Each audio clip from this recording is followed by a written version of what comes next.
Fans, welcome back to an all-new episode of the Cover 2 College Football Podcast. I'm your host, Tim Smithson, joined, as always, by my co-host. Welcome, Dalt. I know you're happy. We got a lot to talk about tonight. Let's just jump right into it. I'm going to just give you the floor for a minute, Dalt, because I know you want to talk. Hey, I want everybody that listens to this, everybody out there on the X universe, everybody that's got a pulse that wants to talk about football,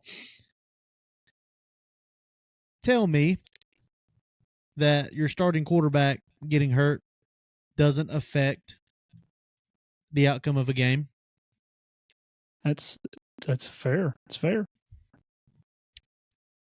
Quinn beat the shit out of Nick Saban for 5 quarters.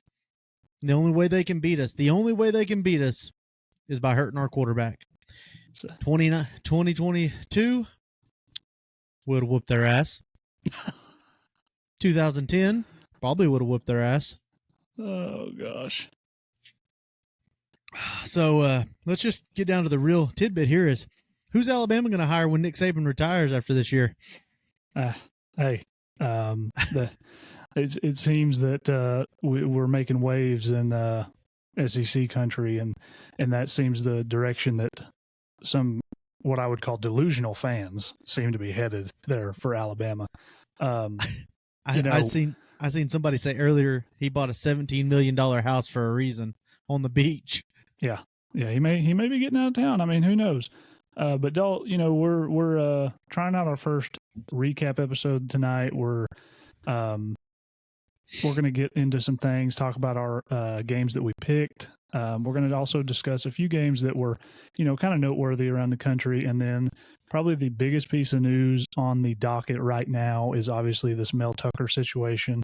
So, we'll kind of just briefly touch on this. Obviously, we're not, super plugged in like some people are in college football, but basically, Michigan State has suspended Mel Tucker without pay amid a sexual harassment case. I guess it's between a woman and a says he harassed a prominent sexual assault awareness speaker after she was hired to address the Spartans team. It seems a little odd to me, Dalt. That's a little strange, isn't it? I think that's one portal you don't go dabbling around in there, Mel. I don't think you sexually harass a sexual assault advocate. I mean, this is really quite the move by him. I mean, he is married, so I mean, he's messaging this woman, sending her flowers, sending her gifts, and asking her, "Would you date me? Would you date me if I wasn't married?" Like, that is like the most middle school thing, passing notes in the classroom. Like, would you date me if I broke up with so and so? Right. If I wasn't dating her, would you find me attractive?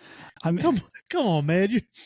You're a Power 5 coach, right? Who's making a ton of money that you just gave them a reason not to pay you. Yeah. So I mean, go ahead. No, you go ahead. It says her name's Brenda Tracy. She operates a nonprofit company. And basically, she told university investigators that Tucker sent her gifts, asked if she would date him if he wasn't married, and masturbated while on the phone with her without her consent. You had to say that one because I'm just reading the ESPN article. Oh my gosh, what? I don't even... What kind of world are we living in where you can't just rub one out while you're on the phone with your sweetie? Well, this is obviously not the kind of stuff we really like to talk about, Dalt, but it's just it's the most recent news. And what are we doing, Mel Tucker? I mean, all the joking aside, you can't do that. That's wrong. No, I mean, it's just weird, and it's a difficult situation that you're putting everybody in. And as a guy like him at a prominent university like Michigan State, that, you're under the microscope. It's a Division I, Power 5, like Michigan State. That's a big time job. So I mean, like, you're under the microscope. So and I don't know what kind of man he claims to be, but like, it's going to raise some questions, obviously. So that's kind of the biggest news we've got, Dalt. I don't really care to beat on this, over and over again, but because we just don't know, we don't have a lot of information. I will say this. He did get out of a beating this next weekend when they play Washington. Yeah, probably so. Because that one might get ugly for the Spartans because they don't really look great. But Dalt, we have our 6 games that we're going to recap. And you got anything? I don't have anything else on Mel Tucker. I just don't care. No, I mean it has little to no effect. That's unacceptable. I mean, that would be unacceptable for me or you to do, but that is extremely unacceptable for somebody in a position of power such as Mel Tucker. So, I mean, right. If you'd have told me at the beginning of the season Mel Tucker got suspended without pay or fired, I'd have been like, oh, Michigan could have seen that one coming. If you'd have told me it wasn't for being a bad coach, I probably would have been a little shocked. Right. So with that, Dalt, we're going to just kind of talk about a few games that we actually did not pick last week. 2 of the better games of the weekend, I would say, that weren't. There was Baylor Utah. We thought about picking that game. It turned out being a really good game, a game that Baylor should have actually probably won, and they kind of snatched defeat from the jaws of victory, one could say. But let's talk about Oregon, a game that we touched on in that Pac-12 preview being a potential upset alert for the Ducks, and it was looking pretty dicey for basically right down until the end, Dalt. I mean, Tech led this game it was kind of back and forth, but Tech looked pretty good. And you expected them to at home, but Oregon, the craziest thing about this game is they were up 31-30 and they get an interception. And why does the guy run it back? What are you thinking? Just go down. Like, obviously it ended up not mattering, but you got to just go down, dude. Take a knee and it's over. Well, that's like the same thing with the Utah Baylor game. Running back, they're letting you score, and you just kind of run to the one and then turn off. Like, go down, kick the field goal, win it. But I mean, you do essentially give Texas Tech a chance to throw a Hail Mary to the end zone, albeit it doesn't go through. I personally didn't get to watch a lot of this game. I kind of kept up with it in our group chat. This game was the exact same time as the Texas game, so I really don't care what Sand Aggies were doing as long as they lost. Bo Nix had himself a pretty good game, though. 32 of 44, just under 360, 2 touchdowns. Tyler Shuck, if you look at everything but the interceptions, really good day at the yard, but you throw 3 picks, Dalt, and one of them ultimately pretty much cost you because, they're driving there to go down, maybe kick a field goal to win the game, and he throws that interception. And, that was just ultimately a backbreak. I mean, it killed him, obviously. Still, like I said, don't understand why the guy ran it back all the way. I think in the moment, a lot of guys just don't think about stuff like that. It takes a heady player to really, in that moment, understand the situation. Like, a lot of guys just don't think on that level. But ultimately, it didn't matter. Well, he might have had the over. That's true. Yeah, I mean, we do have guys. He might have had Oregon plus 7.5. Yeah. Hey, the people a lot of people were on Texas Tech to cover in that game, and I'm sure that upset a lot of people over that one. How many times our guy BP going to lose his ball sack? Yeah. 0 for 2 on ball sack bets. I mean, ball sack bet minus 2.5 for LSU, blowout. Ball sack bet plus 7.5 Texas Tech, loss. Yeah, I mean that's tough. I know Texas Tech had a lot of stuff, like they had a lot of expectations for this season, and I'm not saying that starting 0-2 is gonna be like their season's over because they haven't even started conference play yet. Right. And everything they weren't gonna ever contend for the national championship college football playoff berth in the first place. But this really does kind of raise the eyebrow. I mean, Texas Tech starts off 0-2. I understand that this was a really good game against the number 13 team in the country, but you're at home. Like, Texas Tech is a notoriously tough place to play.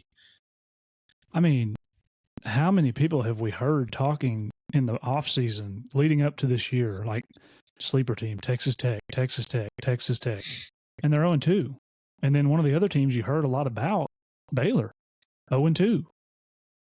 And it's like,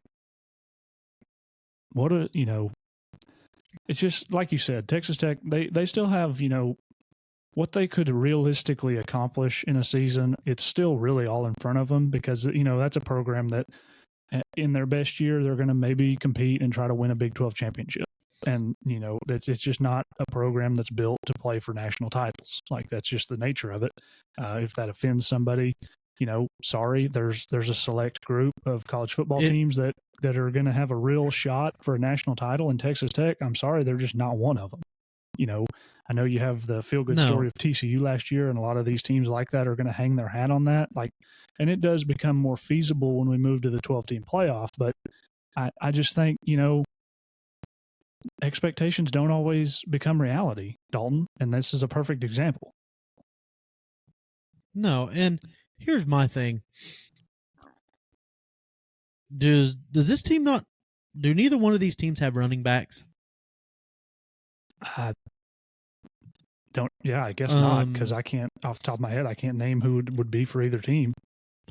No, I'm just looking at the stat line here. Tyler Show carried the ball 23 times. 101 yards.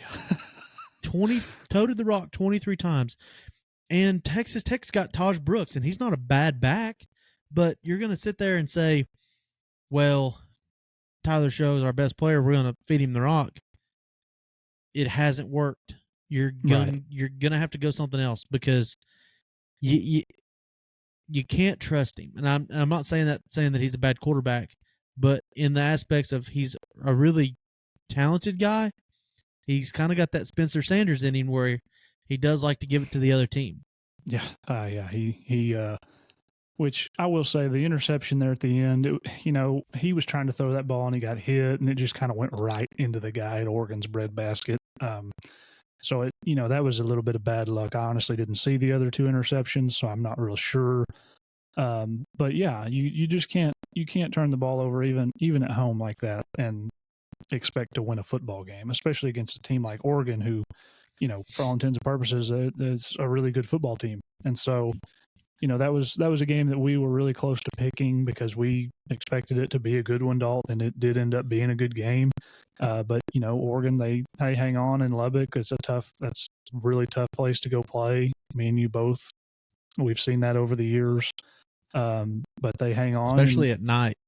Yeah, they get a good win on the road. And the only other game, Dalton, that I really wanted to touch on was a team that we were high on, Big Ten preview, Wisconsin. Top 20 team. They roll into Pullman, Washington, and they get pretty much handled by the Washington State Cougars. Final was closer than really the game was most of the game. It was 31-22. I'll be the first one to tell you I did not watch a single down of this game. I just saw that it was 24-9 at halftime, and so I was like, whoa, yeah, which for all intents and purposes, Wisconsin did not look great in week one. So, maybe we put a little bit of false hope there, but it's a huge win for Washington State, Dalton. Oh, it's a massive win. And, I mean, for a team that's kind of looking left out in this college football realignment, the two teams that are getting left out are 2-0. Yeah. And have looked good in their first two games. Well, how about the Pac-12 in general? Like, I'm pretty sure they still haven't lost a game. What are they like? No, they did. Oh yeah, Cal got beat by Auburn finally. After that Oregon game, they were like 17-0 to start the season. Well, they were going to lose one regardless because USC played Stanford. Oh yeah, okay, yeah. I wanted to send a tweet out because I thought Arizona beat Mississippi State. And it was before the Cal-Auburn game was over and before the Arizona State-OSU game was over.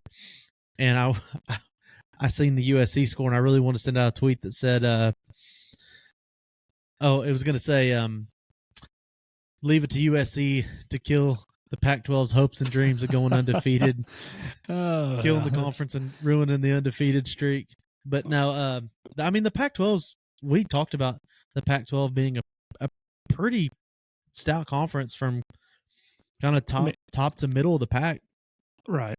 I mean, you look up and down, and now looking at Washington State, who's 2-0, which I still don't expect a ton from them, but the Ward kid at quarterback looked really good, had a couple touchdowns, and it wasn't necessarily that Wisconsin. I wouldn't say that they played bad. They just I will say I think we can both admit that we maybe put a little bit too much into Luke Fickell. Like, a lot of people don't realize how hard it is to go into a new program and, put your mark and change things the way that you want them to be, because it is, it's a massive overhaul, like his culture and what he wants to do. Like, it's a totally new everything for those guys. And so maybe we should have pumped the brakes a little bit on Wisconsin. I mean, I still think, they have a favorable schedule ahead of them. I wouldn't say this, defines their season, but we were talking about them going, 10-2, 11-1. And after this game, like, I still don't think the Big Ten West is any good, but, that's looking a little bit less likely, Well, just kind of a thing that jumps out at me. I would almost bet money that Wisconsin didn't throw the ball 40 times in their first 3 games last year. Right. And Tanner Mordecai was 25 for 40 in this game. So it's one thing to go to a new program and try to succeed. It's another thing to go to a program, completely change what their identity is, and try to succeed. Right. Wisconsin has been profoundly known for having great running backs and great offensive line play. You had Russell Wilson, but he transferred in from NC State and was there for what, 1 year, 2 years maybe? Yeah, I think so. Not very long. But you didn't develop Russell Wilson. He just come to you and he was a grad transfer, because that was before the transfer portal was even remotely alive. NC State, I believe. Yes. Wisconsin, and a lot of this might be because they were behind, but Wisconsin kind of killed themselves. They had 3 fumbles lost. So, that was kind of the big tell. And yes, the score is closer than what it kind of seems. They did go on a little bit of a run after the second half. They scored 2 touchdowns and failed the 2-point conversion to tie it. But then essentially in the fourth quarter, they were just completely shut out, and Wazoo pulled away to win the game by 9. And hats off to Washington State for not even remotely caring about Wisconsin's identity, because this is back-to-back years that they've beaten Wisconsin in the non-con. Right. So yeah, it's obviously, like we said, it's a great win for a Washington State program that, I would say right now they don't exactly have much of an identity as a program, and they're, just such in limbo with Oregon State. So that was just another game that I wanted to touch on, because it was, a top 25 upset adult. But really, man, with that, those were the only 2 games that we really wanted to, touch on besides our picks. And I guess what we can do, we'll touch on our Super Dogs first, because, it's one of ours is almost comical. But for all you viewers and listeners, it wasn't mine. Yeah. So we actually got both of our Superdog picks wrong this weekend. We recorded the pod on Thursday last week, and I picked Murray State to cover plus 44 against Louisville, and that game was played that night. And final there was 56-0, Dalt. And I watched quite a bit of that game, and I'm going to be totally honest, I did not do much research on that pick. I just thought 44 is way too much. Like, they may beat the what out of them, but maybe 49-14 or something. Like, I would not. I told you on the pod that if they shut them out, that's the only chance they have to cover that spread, and that's what they did. And they did, and it was Louisville did not look great in week 1 against Georgia Tech. Right. And granted, we could probably chalk that up to Georgia Tech might not been as bad as we kind of initially thought they were going to be. They're still bad, don't get me wrong, but they're not as bad as we thought. Right. But yeah, Louisville just from the jump, they were all over Murray State. I mean, what was it at halftime?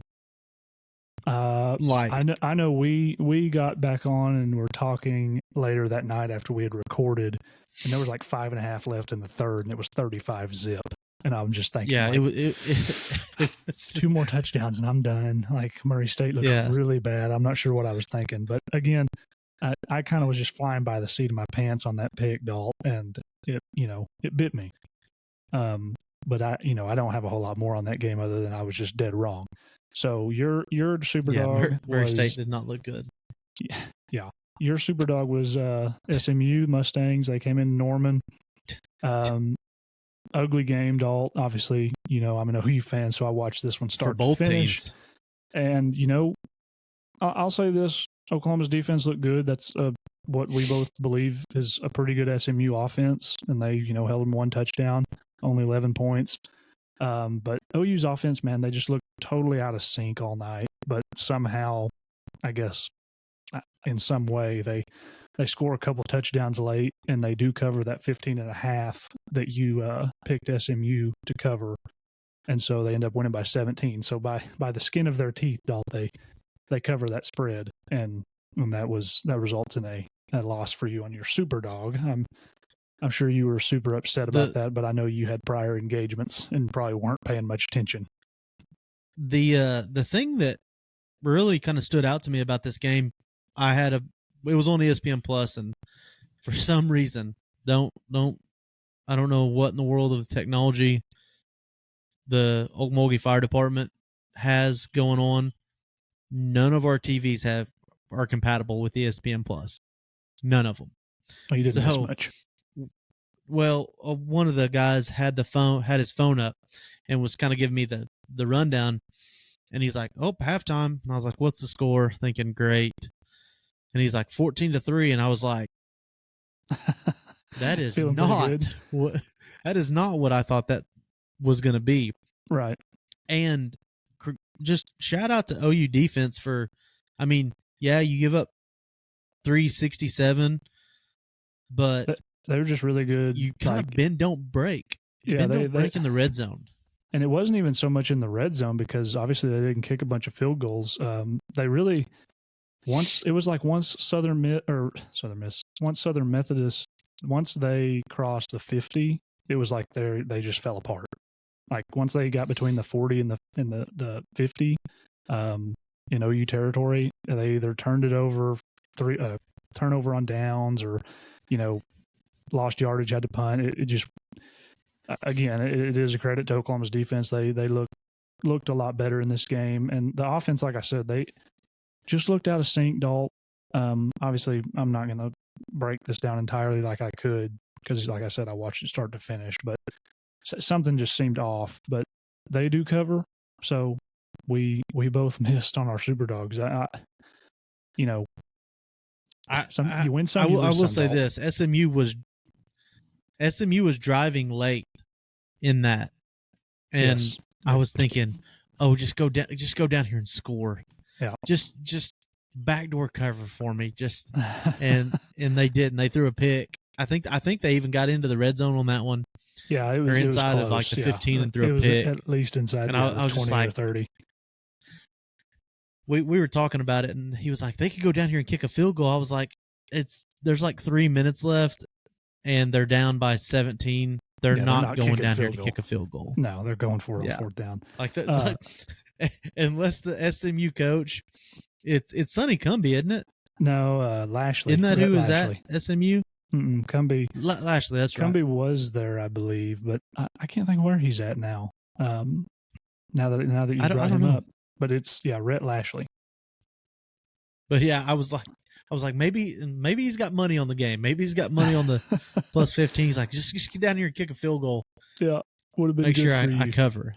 Yeah, but Yeah, hey, good teams win, great teams cover, Alt. Good teams win, great teams cover.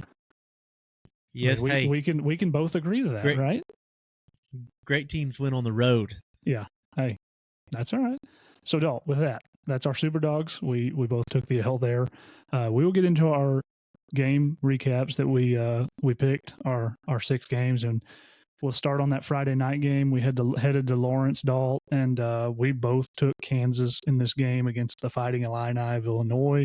And I think it's safe to say, Dalt, Kansas just kind of dominated this football game, pretty much start to finish. I mean, Illinois kind of made it From the whistle. respectable. Yeah, Illinois kind of made it respectable there, like late, but it was what 28-7 at halftime. So I mean, Kansas looked really good. We both took the Jayhawks at -3.5. Some really interesting stuff that they did with the Bean Kid and Daniels being on the field at the same time, and then it's like you had brought it up. Actually, they bring both of those guys in, so you're like, okay, what could they possibly be doing? And then they just halfback dive. They just run it right down the middle with Neal. Yeah, just a dive play from the 4-yard line, and it's like, well, they can do that too, I guess. But yeah, I mean, enough can't be said about Kansas. I mean, where they were in 2021, even right, kind of before Jalen Daniels took over that role, and unfortunately for my Longhorns, we just kind of hit him when he was hot. Yeah, and he got us when we weren't. But I mean, this is a Kansas program that's notoriously been bad. I mean, don't get me wrong, they had good years in the 2000s. In the mid to late 2000s, they were really good. I mean, they won the Orange Bowl. They beat Virginia Tech in the Orange Bowl. Yeah. But Jalen Daniels is the real deal. There's a reason. Yeah. There's a reason he was the first team Big 12 quarterback and offensive player of the year. Yeah, I mean, he has the capability to really do some things that you just can't game plan for. I mean, as far as his like escapability and just what's the word I'm looking for? His just his ability to his elusiveness. Well, not even that, just like getting off script and just being able to make a play, like you can't defend that. You can't prepare for it. It's like Caleb Williams, like he's just one of them guys. He's impossible to bring down, hard to sack. Like he's just going to get away, and you can't cover guys forever. And he did that a lot against Illinois, and made some plays. And like you said, I mean, he throws for 277, a couple touchdowns. The Neal kid rushes for over 100 yards. One of the best backs in the Big 12. I think we would both agree. And Kansas, maybe the best back, right? And Kansas, they start 2-0 for a second straight year under Lance Leipold.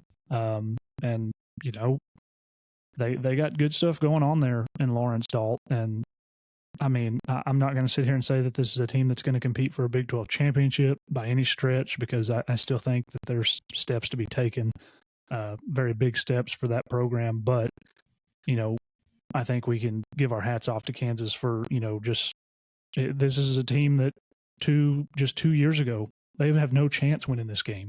None. Like they're not beating a Power 5. They couldn't even beat FCS opponents. Like they were literally losing to FCS opponents. And they got beat by team. South Dakota State. Right. They bring a Power 5 in 2021. Sell out their stadium and pretty much put a whooping on them. So, enough can be said for Kansas. And this seemed like a really easy pick for us, Dalt. We both took the Jayhawks -3.5, and that was a win for both of us. So, like I said, in Illinois, they made it, like I said, they made it respectable. The Altmaier kid, he played okay, had a couple picks that hurt him, but Illinois, we talked about how they kind of just snatched victory from Toledo in week 1. So we didn't have a lot of faith in the Fighting Illini in this game. No, Illinois is missing Chase Brown really bad right now. Like, right. It's never a good sign when you're not running the triple option and your quarterback leads you in rushing. No, like that can't be said enough. And I understand that everybody's like, well, our quarterback's a dual threat. That's great, but it's not a good sign. Yeah, it's still not great, but it's if the Altmaier kid was a dual threat, it's like, okay, like I can understand it, but he's really not a dual threat guy. I mean, he's just not.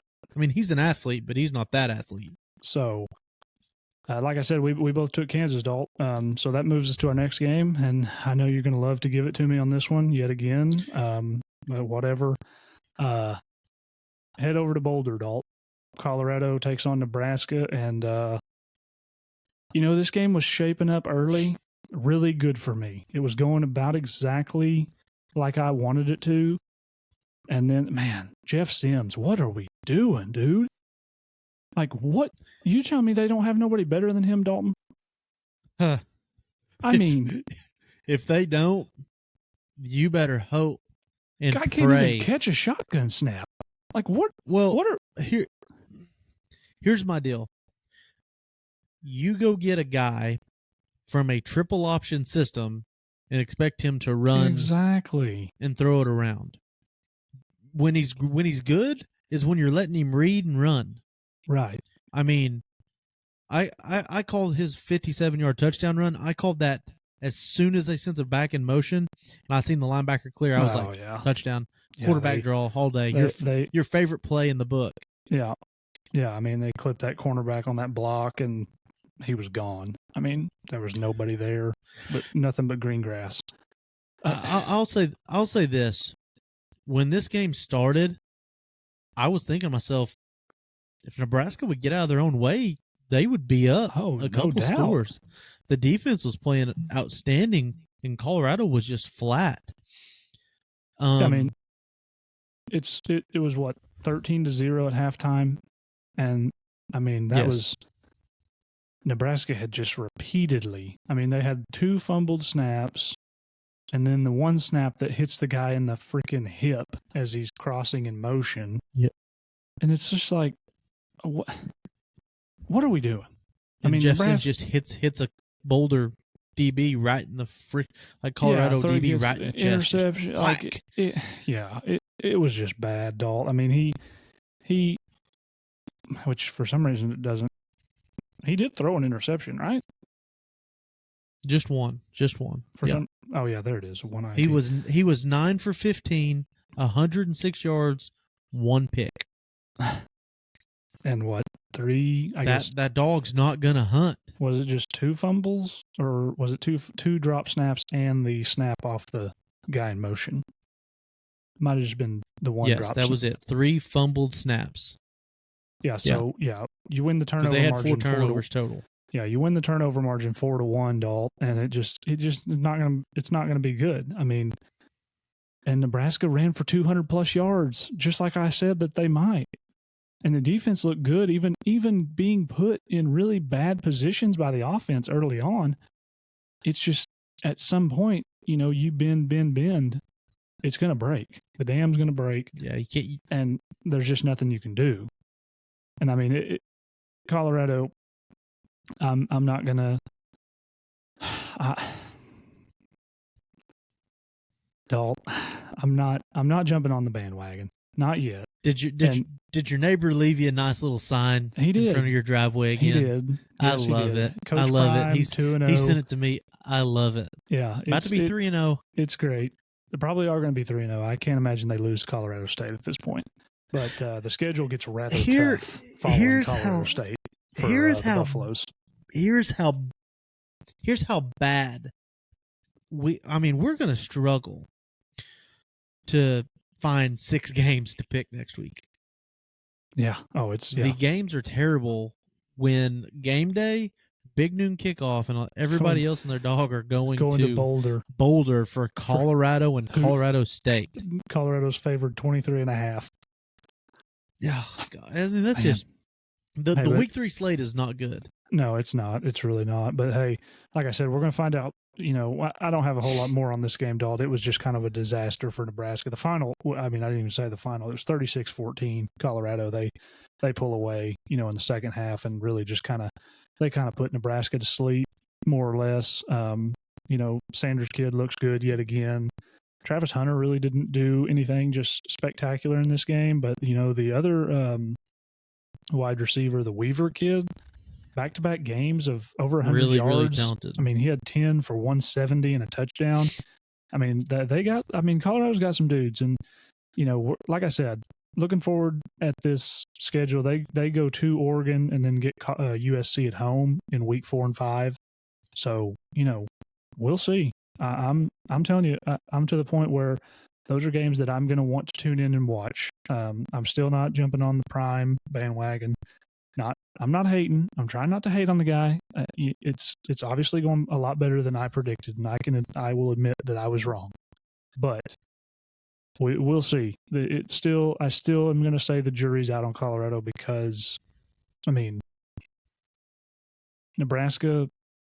I think it's just going to be more of a process for Matt Rule. Like he don't have the horses, and it's just kind of been his MO, building a program. I mean, really.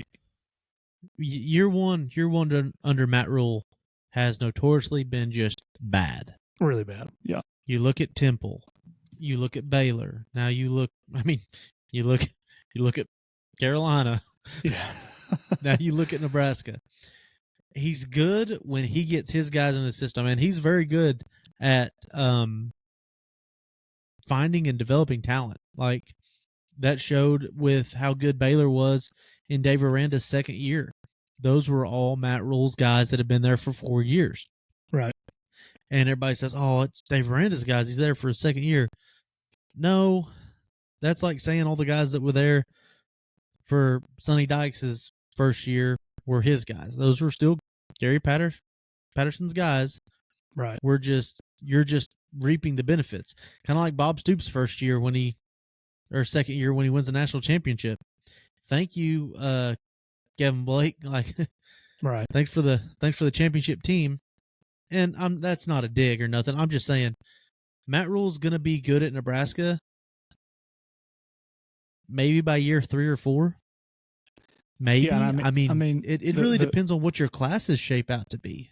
The question remains, how good will he be? I think we would both agree that he's going to turn that into, it's not going to be as bad as it's been, but it's going to be respectable. Will they be the Nebraska of the 70s, 80s, and 90s? Probably not. No. But time will only tell, Dalt. So we'll move right along here. Our next game that we picked was Notre Dame. Went on the road to North Carolina State, playing in Raleigh, and there was apparently a monsoon that rolled through town, and this game was in a weather delay for like 2.5 hours or something like that. So it was ridiculous. NC State has like a brand new video board that got like struck by lightning and put out. So hope they got insurance on that. But this game, I would honestly say it went about like I expected, Dalt. They win 45-24, just kind of go in there and take care of business. Sam Hartman does Sam Hartman things. A modest 15-24 for 286 and 4 touchdowns. Like that dog's going to hunt 10 times out of 10. The Estime kid, he might be one of the best running backs in the country at this point. 14 for 134 and 2 touchdowns. And, NC State, like they put up a decent fight. It was only 17-7 at halftime, but I think this game, like I said, it went kind of how we thought. They just were kind of outgunned, outmatched. Oh, NC State is kind of another one of them predicaments where it's not a great or ideal situation. Your leading rusher, 12 carries for 26 yards, was your quarterback. Yeah. And don't get me wrong, Armstrong coming from Virginia, they had a lot of hopes for him. Lefty with a big arm.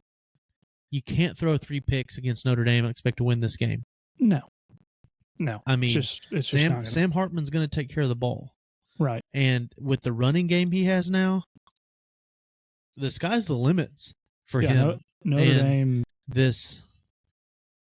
Dame might be a problem. Notre Dame team might the Irish might be a problem, Dalt. I don't think I wouldn't say we really learned a lot about Notre Dame, but that they still have obviously the meat of their schedule ahead of them. They kind of have another primer next week against Central Michigan, and then we get Ohio State in week 4. So that'll be a game to watch. And they got Duke right after that at Duke. So hey, yes sir, Durham. Yes That's sir. Teams go to die. You beat You beat Ohio State. You're high on the horse. Then you just get caught sleeping against my Blue Devils, and bang, gotcha. I mean, talk about a 4 week stretch after this week. They got Ohio State at home, at Duke, at Louisville, and then USC at home. That's tough. That's a tough 4 game stretch. That's a long stretch. Could easily they could go 1-3, Dalt. I mean, realistically. I mean, I think they probably go 2-2, maybe 3-1, but we'll see. I don't think they win. I don't personally think they win all 4 of those games, but they might. I mean, they could. I think they could. I think Sam Hartman at Notre Dame, like that's a totally different animal than what we have seen at Notre Dame. But back to this game, we did take the Irish. Both of us took them at -7.5, so that was a win for us, Dalt. You got any more on this game? I mean, Sam Hartman is in the most ideal situation he could be in right now. He has an incredible run game. He has a good offensive line. All he has to do is just take care of the football, and Sam Hartman does that very well. Exactly. So we will move on. And Dalt, we both took A&M, and wouldn't you know, they go down to Miami, and they kind of get their eyes beat shut in the second half of this football game. I mean, final score 48-33, so they get beat basically by 2 touchdowns. Close game at halftime. It was 21-17, I believe. And then, Miami just kind of just separated in the second half. And we talk about A&M, how much better the offense is.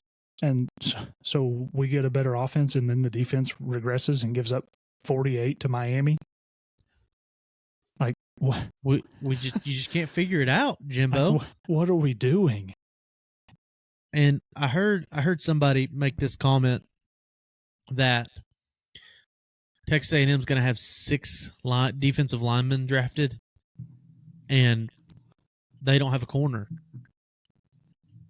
You spend all of your NIL money on defensive linemen, and your corners that you bought, all hit the portal. Yeah, something like that. They hit something. Newsflash, Dalt. You can rush the quarterback all you want, but if he still gets the pass out and you can't cover, probably going to still get beat. So that's kind of what A&M dealt with in this game. Van Dyke, he goes just a crisp 21 of 30 for 374 and 5 touchdowns, I believe. If I read that right, I just lost it on my phone. Yeah, 5 touchdowns. Yeah, he cut it loose. Like this is the Van Dyke that I had actually talked about last year in our ACC preview. This is the guy that I think Miami kind of expects in, this is the performance that they expect out of him. Now, obviously, you're not going to go out and throw for 375 and 5 touchdowns every game. That's pretty unrealistic. But yeah, Dalton, I mean, Miami, they look pretty good here. I mean, there's really not much more to say. They just look like the better team. Oh, 100%. And this is kind of a shocker to me because I didn't think Van Dyke and Miami had this in him. Right. I fully thought Texas A&M was going to control both sides of the ball and win this game kind of handedly, and that wasn't the case. Miami won all 3 phases: offense, defense, and special teams. I mean, they had the big special teams return, and what kind of stood out to me was there was a lot of slipping going on the Texas A&M wide receivers. Like, Weigman's first interception of his career was 100% not on him. Anais Smith goes to break, slips, falls into the hole he would have been wide open in, and Weigman throws it, anticipating his break. And, I mean, just the safety's right there waiting on it. Yeah. So I think Texas A&M is in a very precarious place because you have some games coming up that you can absolutely win, but there are also games that you can absolutely lose. And it's not for the fact that I think that I hate Texas A&M that I'm saying this. I think that even some realistic, logical Texas A&M fans, the very few that are out there, would say we could very easily in our next 5 games go 4-1, but at the same time we could very easily go 2-3. 2-3. Yeah, I was about to say. I mean, I think we both agree that that neutral site game against Arkansas, that's not a walk in the park. They host Alabama, a team we're going to talk about here shortly. That Alabama's a good football team. They pretty much have owned A&M since they've been in the SEC, and then they go to Tennessee, and Neyland's not an easy place to go play, Dalt. So yeah, I mean, a lot in front of them for sure. But Texas A&M just you want the offense, and here you get it, and then you give up 48. Like that's kind of the biggest talking point of this game is it's like you can't have one and not the other. It's like when is Jimbo gonna give us a complete team? And that's I think a lot of A&M fans are kind of getting to the point that they're fed up with it. Good luck scrounging up the money to get rid of him. Right, exactly. So yeah, we both took A&M -4. I just kind of thought that they were the better team here, Dalt, and I thought they might win by a touchdown, maybe 10, but that obviously did not happen. So we both take the L here, Dalt, and that takes us to our 5th game that we picked, and that was Ole Miss goes on the road to Tulane. What was a really close game, Dalt, going into the 4th quarter, tied at 17 apiece, and then Ole Miss drops a 20 spot in the 4th quarter, and they just kind of pull away. This game was not just like a Tulane would have won this game if Pratt had played. Their defense come fully ready to just withstand whatever Lane Kiffin threw at them. Right. And the best running back in the country, in my opinion, you held him 18 carries to 48 yards. I mean, that's huge. Yeah. I mean, I think we both agree, like, Tulane kind of hangs their hat on their defense. And, yeah, I mean, I'll be 100% honest with you, Dalt. I didn't even know that the Pratt kid might not play, or I would have probably 100% not taken Tulane. I feel like I knew that he was maybe questionable, but I guess I didn't really look into how serious it was. But once I saw he wasn't playing, which in Tulane still, again, they pull away late in the 4th. But this was a good ball game for 3 quarters, even with the backup quarterback. And that's a kind of a testament, like you said, to Tulane's defense against a really potent Lane Kiffin-led offense there at Ole Miss. And, ultimately I took Tulane +7. You took Ole Miss, so this was a win for you. But, it's a good win. It's a top 25 road win for Lane Kiffin. I mean, you just really can't ask for much more. And it's a good win against a Tulane team that we talked about that we don't really expect them to replicate the year that they had last year, but I still think that they're going to be a team that competes for that American Conference championship. And it's just a good, solid, well-coached football team, and it's just a good win. That's all you really can say about it. I mean, we say that they can't replicate it. I don't see another loss on Tulane's schedule. Right. And yeah, maybe they can. I mean, you never know. But again, this was a game you took Ole Miss, and like I said, once I found out Michael Pratt wasn't playing, I was pleasantly surprised to see that Tulane still hung in there, but it didn't shock me that Ole Miss pulled away late, because they ultimately Tulane just they couldn't answer offensively without their starting quarterback. No, I mean, they kicked that field goal to cut it to 7. And in my head, I'm thinking, golly, they're just going to find a way just to get inside that 7, and I'm going to lose this. Right. And then Lane Kiffin takes the big gamble and lets his young kicker kick a 56-yarder that would have been good from 66. Golly, He smoked that football. Yeah. And then they get the scoop and score fumble late, and it's just, it takes away from what a great game it was for Tulane. I mean, everybody's going to see that stat line and be like, huh, Tulane won by 7 or lost by 17. But in all reality, it was a 10-point game, and they had the ball, and we're halfway driving, and just kind of one of those things, you got to have it, and the ball falls Ole Miss's way. Right. So that's, again, you took Ole Miss as a win for you, loss for me. And Dalt, our game of the week. I know you're going to have a good time talking about this one. I see you cracking the knuckles. Oh, golly, I love it. Your Texas Longhorns, Dalt. They go into the hornet's nest that is Tuscaloosa, Alabama, Bryant-Denny Stadium. And I mean, let's just call it what it is. They kind of just put a whooping on the Crimson Tide and Nick Saban. And they win this game, Dalt, 34-24. You know, they kind of kept that. They got that lead second half. And I mean, really, they led wire to wire. But it's just like they had an answer. Outside of 3 plays. Yeah. So it's like they had an answer for everything that, you know, Alabama was doing. And I think this game, it raises a lot of concern for Alabama. But Dalt, I know this is monumental for you in your fandom. One of Texas's biggest wins of your lifetime. I think we could both agree. You know, one of, not the, but one of. And so, it's definitely top. I would say it's top 5. Top 5 for sure. Yeah, maybe even top 3. 5 for sure.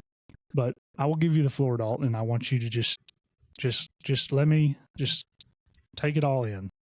Tell me your thoughts. I woke up this morning from work and immediately checked ESPN to make sure that it was real. You didn't have a dream? I had to make sure that I didn't dream it. When we talked about this game, we talked about how the offensive lines were going to hold up against these 2 very good defensive fronts. Mm-hmm. One of them held up really, really good, and the other one just got whooped the entire game. Yeah. And if you would have told me that it's Texas's defensive line that just whooped Alabama's all game, I wouldn't say I would have been surprised, but I would never have guessed that they would have had 5 sacks. Right. And it was really all night. Jalen Milroe from the jump was not comfortable in the pocket.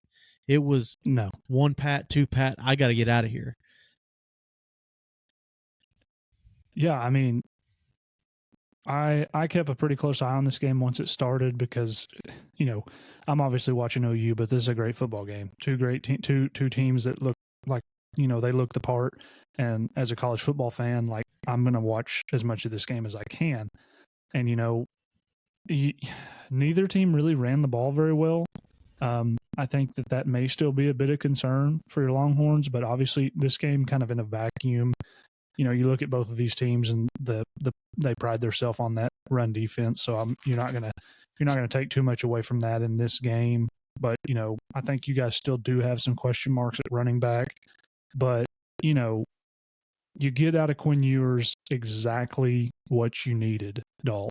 And, you know, I will say I was dead wrong in the sense that I said this game I thought was going to go one of 2 ways because obviously, you know, Texas won. But I will say most people that I heard talk about this game said that it was going to take exactly what Quinn Ewers did to go in there and win. And I mean, I think you would agree with that. Oh, 100%. I mean, Quinn played, I won't say a perfect game, but it was damn near perfect. Right. Yeah. 24 for 38. No, 24 for 38, 350 in the air and 3 touchdowns. No turnovers. That's the big one. No turnovers. And it was kind of Sark got him in a rhythm early. We were hitting the little swing plays that Alabama was like, we've got to stay off these wide receivers. We know Worthy can beat us deep. We know Mitchell's a great deep threat. So Alabama was playing kind of soft, and Sark was just taking it. Sark was telling Quinn, like, hey, if they give us this, we're going to take our 5 yards and we're just going to drive. We're going to put drives together. And for the first quarter, that's what it was. They were playing off, just take what they give you, take. And then Sark's like, hey, it's time to see if we can get something free. Yeah. And what a great ball by Quinn on that first touchdown pass to X. I mean, a lot's made about how bad Quinn has been in the deep ball, but understanding I have a guy that can absolutely fly, just throw it to the end zone and let him go get it. Right. And it was even that way with the ball he threw to AD Mitchell. Like, I got a guy, he's got him beat, just put it at the front of the end zone. So, I mean, Quinn played great, and a lot's going to be made of Quinn. Quinn's going to jump probably to second, maybe third in the Heisman race. I mean, I don't think that he would jump Jordan Travis, and I don't think that he jumps Caleb Williams, but I think that's 1, 2, 3 pecking order right there. Yeah, I mean, I wouldn't disagree. But the big story here is the Texas defense absolutely wreaked havoc. I mean, Jalen Milroe goes 14 for 27 for 255, 2 touchdowns, and 2 picks. And the 2 picks were big. Right. And, I mean, it was a 14-point swing in 4 plays on one of the picks. Mm-hmm. So, I mean, I don't want to say that Milroe is completely at fault. I mean, you get after a guy enough, he's not going to really want to read coverage anymore. Right. And that happened. I mean, and I've seen a lot of Alabama fans and a lot of people say, well, why didn't Nick Saban go to somebody else? How many sacks would Texas have had if you had somebody that wasn't mobile back there? Right. Yeah. I mean, it's really not often that you see, you know, a team like Alabama kind of get, you know, just it's almost like they just didn't really have much of an answer for what Texas was doing up front. And you're right, you know, Milroe was basically running for his life most of the game. But you know, I think it does raise a bigger concern for Alabama. Looking at at the quarterback position again, this is a situation we talked about Texas Tech earlier tonight. Like, Alabama's season is far from over. And 100%. This Texas football team it's a really good football team. And I would make the argument to say that that Alabama will not see a team as athletic on the outside for the rest of the year. Like, say what you want about the SEC West, but Texas is as good as anybody at wide receiver, running back, tight end. Like, probably nobody else on their schedule has the athletes that Texas had. I mean, maybe LSU, but I would say not even LSU. I mean, Alabama had no answer for the senior kid at tight end. I mean, no answer. I mean, you got that's what I was going to say. I don't think anybody yards. in the so yeah, you know, I was going to say that I don't think anybody in the SEC outside of Georgia has a tight end right that's as good as Sanders. Right, and so you know, it's obviously a great win for your Longhorns. It's a win that can propel you, you know, into getting to the point or the place that, you know, you guys and you especially that we've talked about you expecting them to be at the end of the year. That was one of the few games that we talked about on Texas's schedule that you felt like they can lose that game. They end up winning. So, you know, it's still, you know, not a just cakewalk schedule for your Longhorns going forward, but that's probably the toughest game of the year, Dalt. I mean, that, and then obviously you got Oklahoma in 3 or 4 weeks, but you know, I'll give you your flowers. It's a great win for Texas. Like, it's honestly, that's all you can say about it. Well, and Sark kind of said it, and I completely agree with it.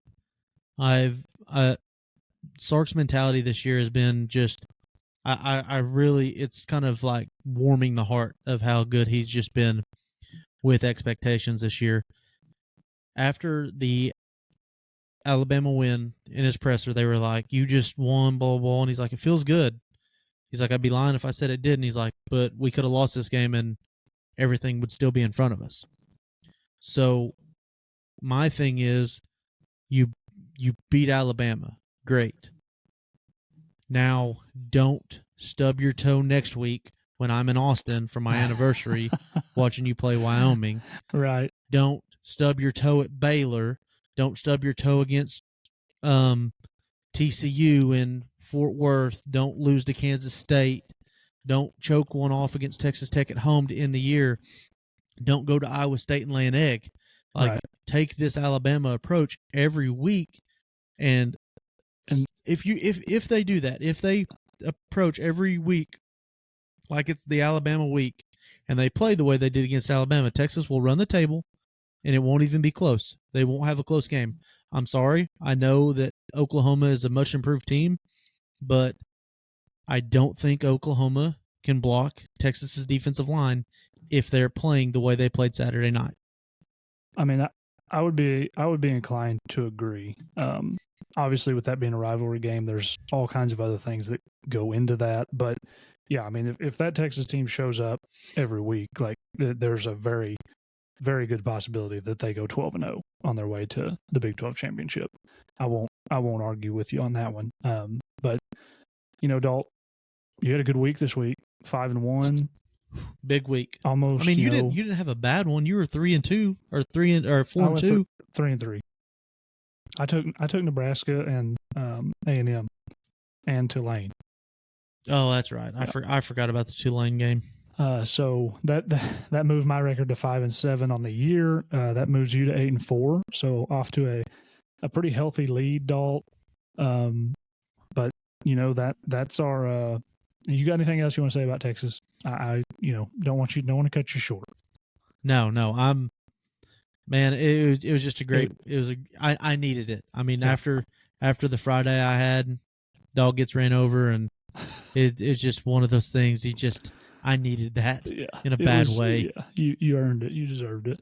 And you get to go to Austin next weekend, and what's going to just be, I'm sure, just a massive celebration. Obviously, in that stadium. So, Dalt, that's kind of our recap. We tried to keep this a little bit shorter, and we talked about these games that we picked. It was a great weekend of college football. I got to watch a lot of it being off, so that was obviously I can't ask for much more. Week 3, going to be a bit of a snoozer, I'm afraid. I'm sure there may be some games that will surprise us, Dalt, but we intend on being back here in a few days, and we'll get kind of a middle of the week episode to you guys with our week 2 preview, and go over some other things that going on around the world of college football. But Dalt, on this week 2 recap, man, you got anything else? Don't forget to cover the flats. And we're out.